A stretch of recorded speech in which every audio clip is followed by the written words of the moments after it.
పిల్లలు దగ్గుతో బాధపడుతుంటే సాధారణంగా కాఫ్ సిరప్ పట్టిస్తూ ఉంటారు. అయితే వాళ్లకు దగ్గు నుంచి రిలీఫ్ వచ్చేందుకు ఇందుకు ప్రత్యామ్నాయ మార్గాలు కూడా ఉన్నాయి. కొన్ని నేచురల్ హోమ్ రెమెడీస్ పాటించడం వల్ల కూడా పిల్లల్లో దగ్గు తగ్గొచ్చని వైద్యులు చెబుతున్నారు. మరి ఆ టిప్స్ ఏంటో ఇప్పుడు చూద్దాం. పిల్లలకు ఎక్కువగా గోరువెచ్చని ద్రవాలు తాగించడం.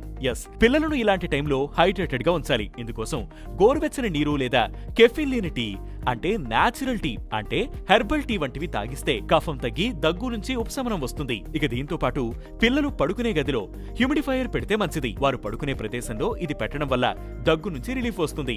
వేడి నీటితో స్నానం చేయించడం సహా వేడి నీటిని ఆవిరి పట్టించడం ద్వారా కూడా పిల్లలకు కఫం నుంచి ఉపశమనం వచ్చి నిద్ర పడుతుంది. శ్వాస తీసుకోవడంలో మరీ ఇబ్బంది పడితే వైద్యుడి సూచన మేరకు నాసెల్ స్ప్రే చేయడం మంచిది. ఇక పిల్లలకు ఏడాది కంటే ఎక్కువ వయసు ఉంటే వారికి ఓ చెంచాడు తేనె పట్టించొచ్చు. ఇది దగ్గును కంట్రోల్ చేయడమే కాక గొంతులో ఇరిటేషన్ తగ్గిస్తుంది. గోరువెచ్చని ఉప్పు నీటితో నోటిని పుక్కిలించడం కూడా ఉపయోగపడుతుంది. అయితే ఇది 6 లేదా 7 ఏళ్ల పైన వయసున్న పిల్లలకు చేయడం మంచిది. అంతకంటే చిన్న వయసు వారైతే ఆ ఉప్పు నీటిని మింగేసే అవకాశం ఉండడమే ఇందుకు కారణం. పిల్లల్ని పడుకోబెట్టేటప్పుడు తలను కాస్త ఎత్తుగా పెడితే రాత్రి దగ్గు వచ్చే అవకాశాలు తగ్గుతాయి. అయితే ఇది 2 ఏళ్లకు పైన వయసున్న వారికే చేయాలి. ఇక ఫైనల్ గా పిల్లలకి సరిపడా రెస్ట్, నిద్ర ఉండడం అవసరం. సరిపడా నిద్ర ఉంటే హీలింగ్ త్వరగా అవుతుంది.